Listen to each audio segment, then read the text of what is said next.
So it's at this moment I tell you, I think we're either going to be outrageously surprised or outrageously disappointed. And I don't think I've ever said that about a bourbon before. It's also how I would describe my weekends. Interesting. Tea, Drink, Smoke. I'm Tony Katz. That is America's favorite amateur drinker, Fingers Malloy. And this is the Wiseman Bourbon. Now, it's a really kind of convoluted story. This is a kind of a mashup, right? It's distilled by Bardstown, but it comes from Kentucky Owl. It's weird that we do something that comes from Kentucky Owl because they're having a whole host of troubles over there. We will get to that. So this is Kentucky Owl and Bardstown Bourbon. It's a blend of the Kentucky Owl 4-year wheated and high rye bourbons. So that's 2. And then it's combined with 2 bourbons from Bardstown, 5.5 year and 8.5 year. I should actually say they're Kentucky sourced bourbons. So there's this panoply of bourbons going on in this thing that they call the Wiseman. And I'm like, I'm going to love it or hate it. We are at that stage. This comes in at 90.8 proof. Fingers Malloy. Got this in the Glencairn glass here. And first things first, that is honey. That is not dark. That is not, doesn't have the reds, doesn't have the ambers, doesn't have the richness, doesn't look like caramel at all. Just looks honey colored. Yeah, it does. And it is sticking to the glass. There's a nice little bit of viscosity. Well, that would be viscosity. Like Valvoline, which would make a great sponsor of Eat, Drink, Smoke. Come on, Valvoline. Let's go racing together. Wow. Impressive. Racing to profits. Is that how you sell it? Yes. What can I do to put you in some... forget it. That's a bigger nose than I thought it would be. Yes. Right off the bat. 90.8 proof is not big, not strong, but there's a lot happening on that nose. Nice bit of caramel.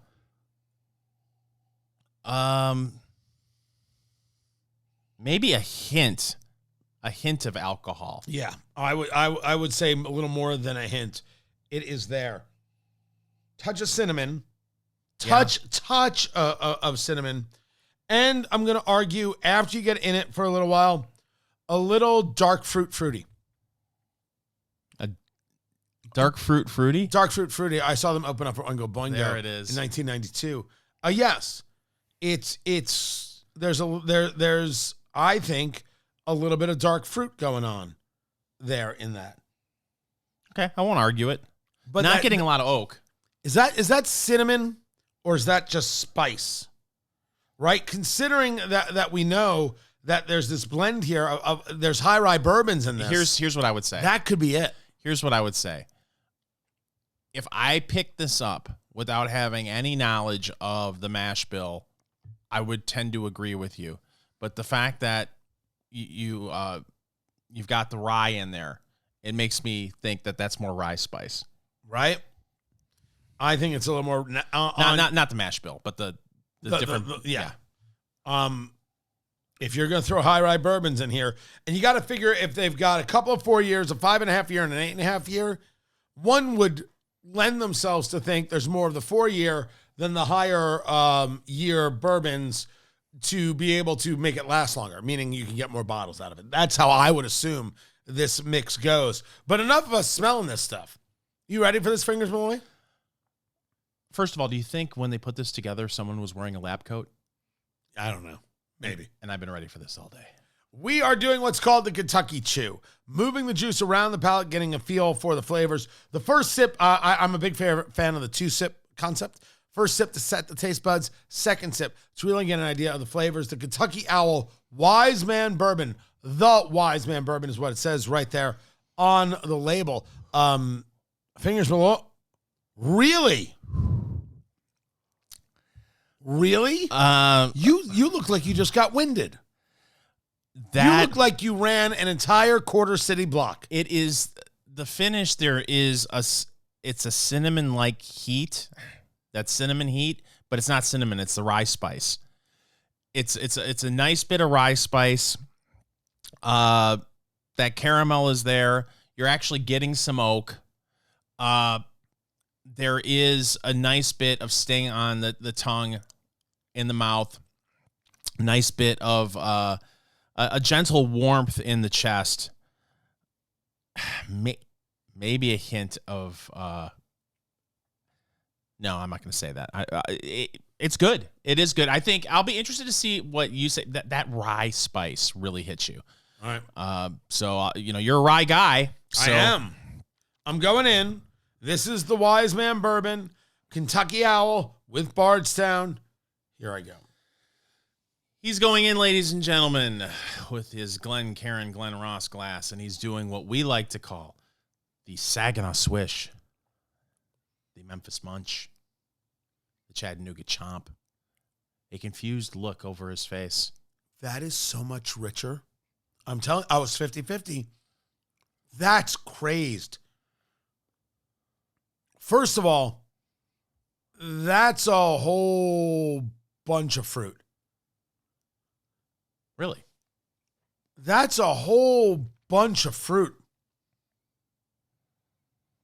The guys over at breakingbourbon.com refer to it as muted raspberry, and I almost want to say bravo. Like, that's a really kind of, but I think you can go more orchard, dark fruits in general. It's much sweeter than I thought it would be. If there is a hard spice, it's not hitting. No heat, center chest, or anywhere in the chest at all. A little bit back of throat. It actually touches into the cheek. Going back in, ladies and gentlemen, for sip number 2. And I can't believe it's also very warm. Yeah. It's a warm drink. And goes down much smoother than I would have expected. That rye spice isn't hitting you. See, wow. To the extent that it exists, no. That's crazy. No, there's a little bit on the sides of the tongue that I can feel. I'm more taken by the okay.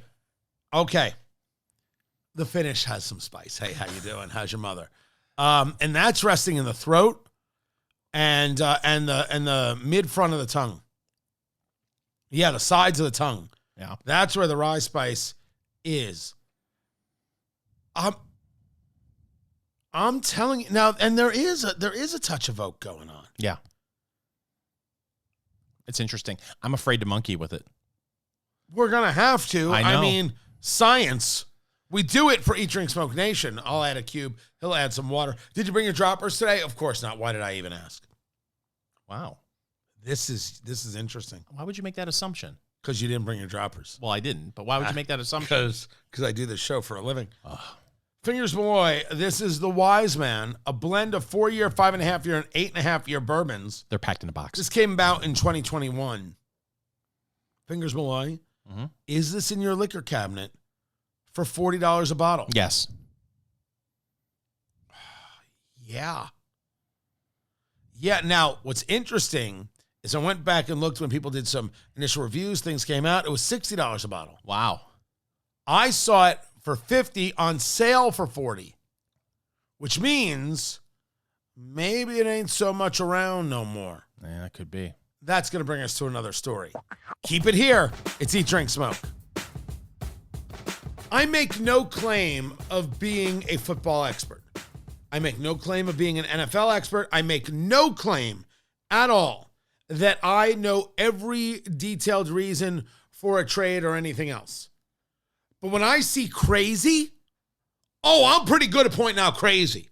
It's Eat, Drink, Smoke. I'm Tony Katz. That right there is America's favorite amateur drinker and world-class Detroit Lions fan, Fingers Malloy. Forward down the field, a charging team that will not yield. Had 2 chances to win a Super Bowl. Ain't going to happen now. Sorry to be so direct with you. But there is a trade in the NFL that Fingers, as we're doing the show, got announced, and Fingers' jaw was on the floor. And it doesn't affect his high-flying Detroit Lions.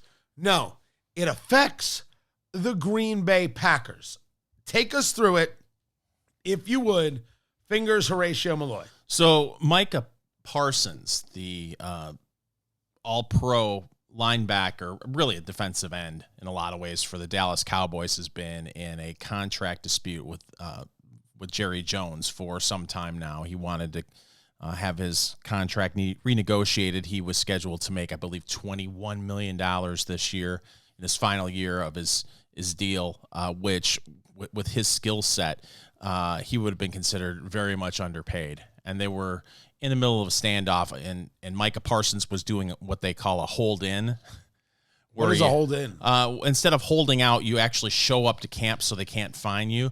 But then you say, "Oh, my back! I can't practice." And, "Oh, you know what? My shin is bothering me. I think I have water on the knee. I got the gout." Yes. And you just sit there and you don't practice, and you become a distraction to the team. And then there was a lot of back and forth in the media between Jerry Jones and Micah Parsons. For the most part, has stayed silent until he announced, now it must be 2 weeks ago, that he wanted out of Dallas. He wanted to be traded. And Jerry Jones was adamant that he wasn't going to trade him and that they were going to come up with some sort of deal.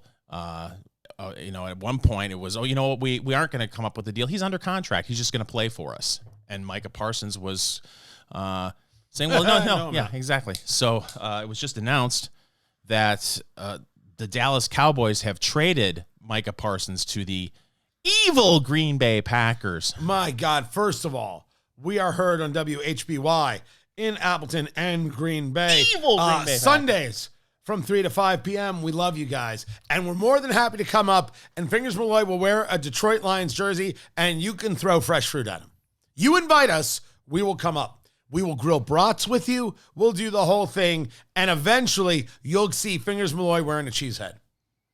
Because they would be throwing cheese at me. Having said that, they traded. Go through it. Because first things first, the first part about this is, whatever your favorite team is, the marquee player, because the Cowboys don't, Dak Prescott is not a marquee player. He is a middling quarterback at best. Sorry. He was Dallas's best player. Micah Parsons was. Period. End of discussion. And on any defense, he would be the player. Yeah. I don't think there's any question about this. And they just traded him away. And not only the key player, but you could argue heart and soul, glue, identity of that defense, which now doesn't exist. So that part for the Cowboys is nuts. Now, reports are that in return for Micah Parsons, the Green Bay Packers gave up. Wait, hold on. Before we get to what they gave up, yes, can we discuss how much money they're going to pay Micah Parsons? I've got the number right here. Oh, please share it. They are going to pay Micah Parsons a 4-year deal for $188 million. It's got a total amount of $136 million guaranteed. He is now the highest paid non-quarterback in the National Football League. First, before you get to what they gave up, that's an insane amount of money, right? Yeah, it's also what the market dictates. $188 million for 4 years. Yes, but also keep in mind that the initial announcement of these contracts, they are usually inflated quite a bit. And once the media is able to dig into the numbers, they usually come down a little bit. But that is what it costs to have a premium pass rusher on your defense. So first things first, you can argue they paid too much. You could say, okay, as Fingers does, that's what the market bears. What did the Green Bay Packers give up? They gave up Pro Bowl defensive tackle Kenny Clark and two first-round draft picks. From what years? The future. Just in general in future. Yeah. I'm assuming it's going to be the 2026 and 27. 27. That is accurate. Okay. How desperate are the Green Bay Packers? And why? They have had problems on defense at times. It hasn't been consistent. And also, listen, it's a really tough division. Take my Lions fandom out of it. The Lions are probably going to take a step back this year because they lost all-pro center Frank Ragnow, and they're replacing. It's not just their defensive and offensive coordinators. When Ben Johnson, who was the Lions offensive coordinator, left to become coach of the Chicago Bears, and Aaron Glenn, the defensive coordinator, left Detroit to become the Jets head coach. they took a lot of coaches with them. Yeah. Off of the Lions staff. There's a lot of brain drain, and I won't be surprised at all if the Lions take a step back this year, but the Lions are still going to be really good. The Bears have a really talented roster, and it's just a matter of if Ben Johnson in his first year can bring out the talent in Caleb Williams that everybody's expecting him to do. They're probably going to be tougher this year, and my goodness, the Minnesota Vikings were very good last year with Sam Darnold. They let Sam Darnold walk, and now they got J.J. McCarthy, who's essentially having his rookie year played out, even though he's a second-year quarterback, but he was injured all of last year.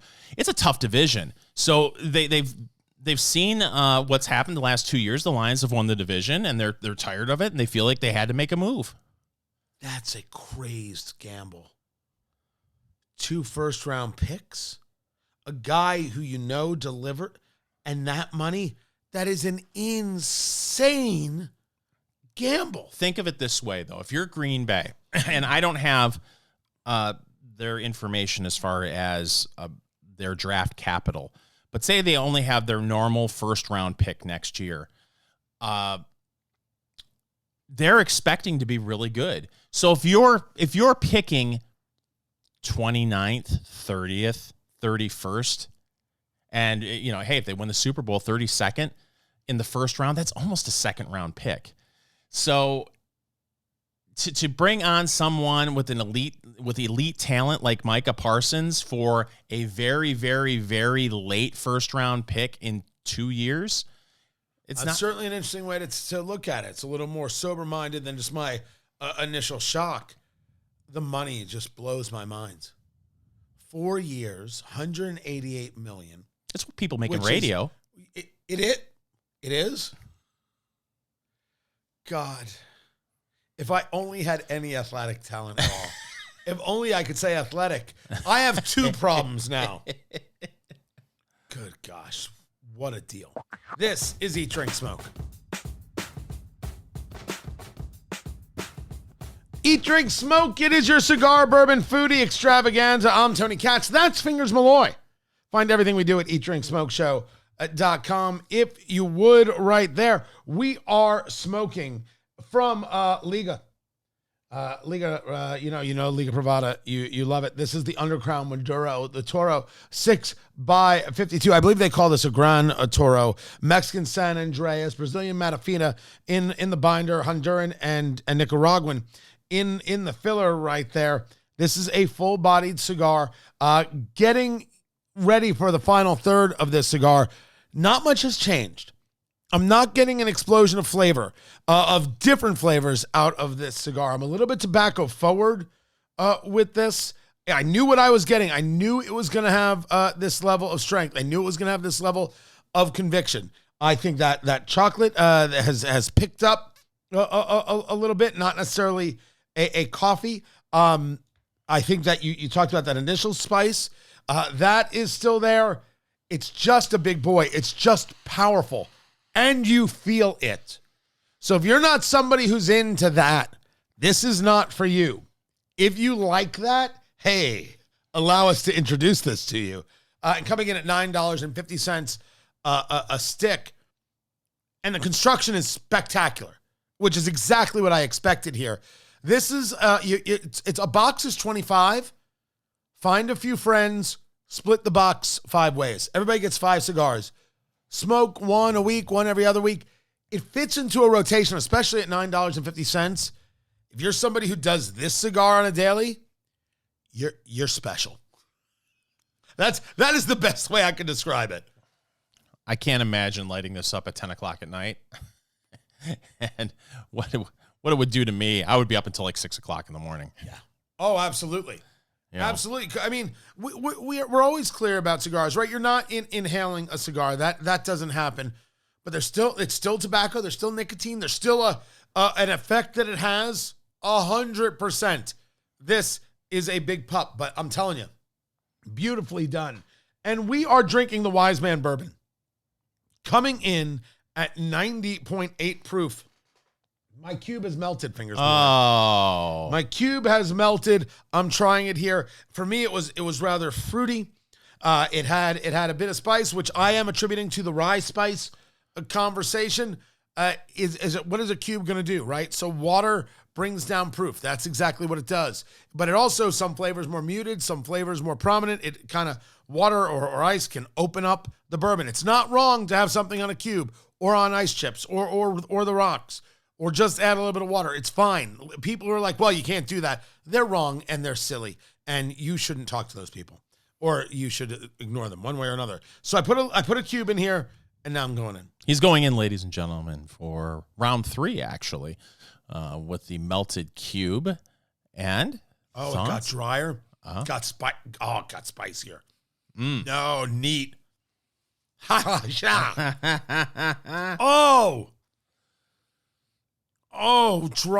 and spicy and almost like all that fruit. And as breakingbourbon.com, which is a very cool site, breakingbourbon.com, they called it a muted raspberry. I'm like, that is like really well done as they described it. And all of that just disappears. It muted the raspberry? It left me with spice and blah. You look like you're in pain. You said, I don't want to monkey with this. Yeah. Those are your exact words. You are a soothsayer. A soothsayer, fingers will let you go. It sounds like it brought out a lot of that spice that I was getting neat. Oh, I feel it in the throat. I feel it in the nose. I feel it in the chest. I feel it in my toes. Ha, ha, ha. You just did. You added a little bit of water to yours right there. Oh, you're not happy either. Okay, that can't be. That can't be. Chicken cutlet? Bingo. I knew it. So that spice is still there. I'm waiting for the spice to subside. When it first hit my palate, I got apple briefly, and all right. Well, I said dark fruits. which I didn't get before. So you know what? Now I'm gonna have to go in and try it one more. Do it again. Do one more sip. Do 4 more sips. Whatever makes you happy, right there. Check it out. Apple. Yeah. It really brought out a little bit of apple. That spice is still there. There's oak. I'll tell you. No, I liked it better neat. Yeah. But that I did too. That boy, that is just that's strange how that happened. And so this was, and so people had this listed at $60 a bottle. This was listed at $49.99 when I bought it. It was on sale for $39.99. And at $39.99, neat, absolutely. As a nice addition, those flavors, it was sweeter than I normally do, but there was still an oak presence. So I'm like, you know what? I can work with this. I can play with this. It was a bit beguiling. I said I was 50-50 on what I thought this was going to be. This kind of weird collab between Kentucky Owl and Bardstown. But not on the cube, man. Hoo hee ha ha. And still sticking with me. Not in a way I like, but neat. That was fun. Yeah. So now I'm still a yes. What's funny is if you would have said it's $60 a bottle, I would have said, I wish you would have said $40 a bottle. Right? Yeah. $40, that's a sweet spot for me with this bottle. I don't think I'd want to pay any more than that. And unique about this, the plan was not to do this combination, right? I don't plan that far ahead, is that it does work. When it was neat, that sweetness with the strength of that cigar, those things they weren't contradictory. They were just different enough. There was enough contrast to enjoy that back and forth. But the cube, man, the cube screws it all up. Mm-hmm. For me, it did. I leave it to you to decide, but it's time, Fingers Malloy, for News of the Week. Tony, let's stick with the football theme. TMZ is reporting that it looks like Love and Taylor Swift is great for merch sales. TMZ is reporting that jerseys flew off the shelves, Travis Kelce jersey specifically, on Tuesday after he proposed to Taylor Swift. 2 questions. First of all, let them be happy together, and that's the last I'm going to say of that. They don't know me. I don't know them. It's fine. The question is first, at what moment do the Kansas City Chiefs offer up a Taylor Swift jersey with some number that corresponds to her albums or something like that, or one of her songs? And at what moment does Travis Kelce wear a Kelce-Swift jersey on the field? Because you know he's going to do it. And it's going to be taking her name. You know that's we all know it. I don't know why we're arguing against it. You know that I'm right. The minute you heard it, you knew I was right. At what moment does that happen? Well, I believe players get a percentage of their jersey sales. I may be wrong on that, but I think that is kind of baked in to money that they make. Can you imagine if he did something like that? The amount the Swifties running out and buying Kansas City Chiefs jerseys. The Chiefs are going to have a Taylor Swift jersey guaranteed, or your money back. It's going to come out in October when they do their whole thing with breast cancer and breast cancer awareness and everything else. Say because of pumpkin spice. No, that would be different. It's going to happen. There's going to be a Kansas City Chiefs Taylor Swift jersey. This is happening. So all of you out there who are football fans that were clamoring for more Taylor Swift during an NFL broadcast, your wish has come true. I got so excited.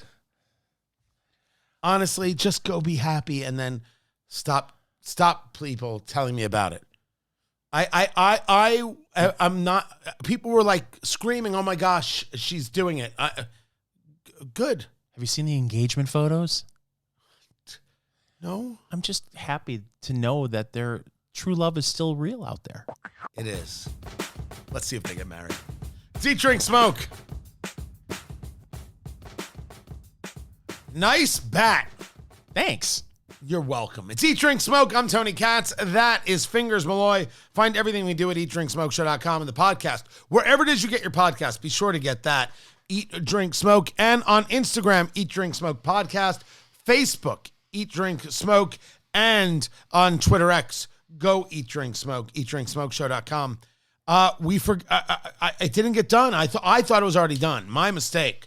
We said a couple weeks ago as we were smoking the Tampa Smokers from J.C. Newman, we would post the picture because one of the cigars in that box is designed like a baseball bat. It's very cool. That we would post it to our Instagram feed, Eat, Drink, Smoke Podcast, and we would take all the people who responded nice bat, and we would pick one of them and we would send them a Tampa Smoker. Forgot to post the freaking photo. There are just sometimes not enough hours in the day, Tony. I don't know how this happens. So this is going to happen. Be looking for it. Follow us on Instagram at Eat, Drink, Smoke Podcast. And when we post the picture of the Tampa Smoker, just put in the comment, nice bat, and you have a chance to win a Tampa Smoker cigar. And be the fifth caller. That's not how this works. Oh. That's not. Say the phrase that pays. Which is waka waka. Oh, argle bargle. I believe that is it. Fingers Malloy. Yes. Let's say you don't have a college degree. You don't have a college degree. Can you still make a living in today's America? Absolutely. You know how? How? By being an influencer. I hate you. Over there at CBS News, full disclosure, I do not have a college degree. I never graduated college. No? Nope. I left college to help my family that was in a financial bind, and that was that. Oh. That's how that went down. I have a college degree. Oh, is that right? Mm-hmm. Oh, look at you. La-di-da. Look what it got me. A sophisticate. You can be earning money without a college degree. The people from Lending Tree, according to CBS News, took a look at data and what is it that jobs are? What are the jobs that are paying where you don't need a college degree? And the first thing on the list, CEOs and legislators. What? Sure. Okay. But that's like how do you get that gig. They've got aircraft pilots and flight engineers. To me, sales engineer. What's a sales engineer? Is It's a great question. It's someone that you see when you're coming up with a sale. You need someone back there tinkering, and they're putting together the sale in a way that you could say, you know what, you're really good at that. We're going to give you the title of sales engineer. Also on the list, air traffic controllers and airfield operations specialists. Now allow me. Okay. Because it sounds way frightening when you say that. Considering the kind of output universities have had over the past 2 decades, you're very, very right not to go to college. In many, many ways and many instances. Without question, you're right. You do not need college. What you need are skills.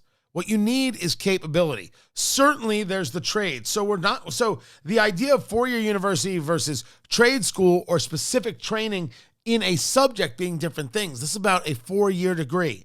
I'm thrilled to see more and more people discussing how unnecessary it is for some.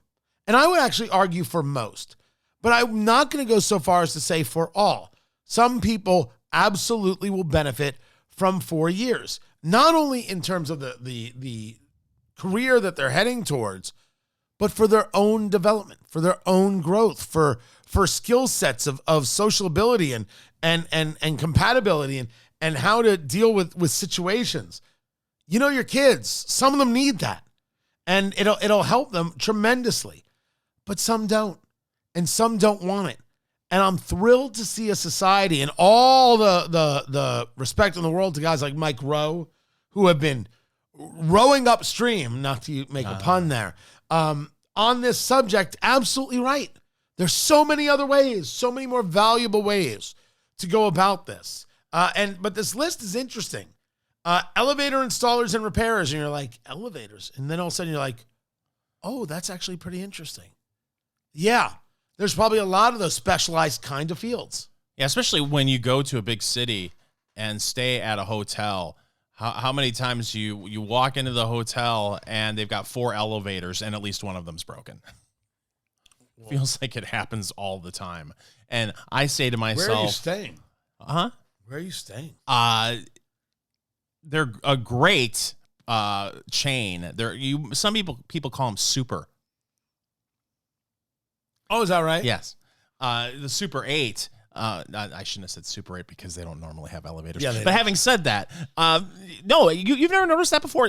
I'll tell you what. The couple of times I've stayed in hotels in Manhattan, mm-hmm. it was like it was a challenge to find an elevator that worked, and you got to have someone to repair them. And I could see where you wouldn't need a college education for that, but also I would argue too, there needs to be a re-examination if you are going to get a college degree, if the market can somehow influence these universities.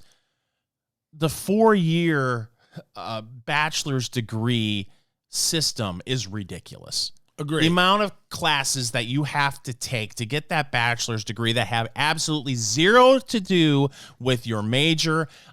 When I went to get my associate's degree, I went to a community college and then went to a 4-year university.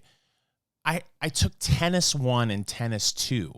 Is that right? Yes, to fulfill my physical education requirement. What other than the possibility of rupturing an Achilles tendon, what possibly can you get out of Tennis 1 and Tennis 2 in college? I think that you are absolutely right, and I would love to see you play tennis. I used to play tennis all the time. Is that right? Yeah. Really? And then the fat came. Oh, gosh. And then that was the end of that. Isn't that the worst? Yeah. No, I just had a conversation went to the eye doctor the other day, and he plays pickleball. And he was like, oh, you got to play pickleball if you play tennis. And I was like, you don't understand. I would love to play pickleball. It combines 2 of my passions, tennis and ping pong. I would love to do that. But I know I'm going to step foot on the pickleball court and within 20 minutes rupturing an Achilles. There's no doubt in my mind that's I was going to say die. Wow. You don't need it. You don't need it. You know, the 4-year university, it's true. If you are willing, tell your kids, if you're just willing to sweat, the world is, there's so many options and opportunities. I will give you one, that if you just have a basic level of skills in plumbing and electric, the basic stuff, if you can hang something straight, handyman. Yeah. Handyman, 6 figures, no question. Set your own schedule, get good insurance. That's it. Handyman. If you can paint, if you like doing different things all the time, the odd job stuff, you don't mind working late, handyman. 6 figures, no question. I'll tell you another one. I wish I would have embraced the idea when I was in my late teens and early 20s. And I'm not saying it's an easy line of work. Real estate. I wish I would. Yeah, you don't need a college degree for that. No, you don't. But see, and we should have a whole conversation of residential versus commercial, because it's commercial where I think it's at. Yeah. Because that's really about relationship building. And if you're willing to wait out the long sales cycle, if you can stick that through, you've got a nice future, because that's about people who know, like, and trust, and know, like, and trust you. Yeah. I just know real estate because I like dealing with people so much. Oh, yes. That must be it. This is the Wiseman Bourbon, coming in at 90.8 proof, Kentucky Owl, Bardstown, a neat yes. The cube water, $40, absolutely worth it. Absolutely worth trying. And the Liga Undercrown Maduro Toro, 6x52, big cigar, but absolutely. Have a great Labor Day. We're Eat, Drink, Smoke, eatdrinksmokeshow.com.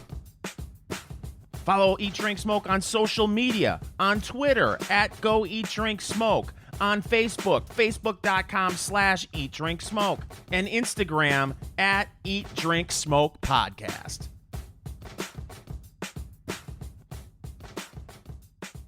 Hey, you made it all the way through to the end of this video. We're proud of you. You should watch more of our videos. Make sure you subscribe right there to Eat, Drink, Smoke, wherever it is you get your videos, on YouTube, on Rumble, and don't forget Instagram, Eat, Drink, Smoke Podcast, where we've got the shorts and some very cool things going on.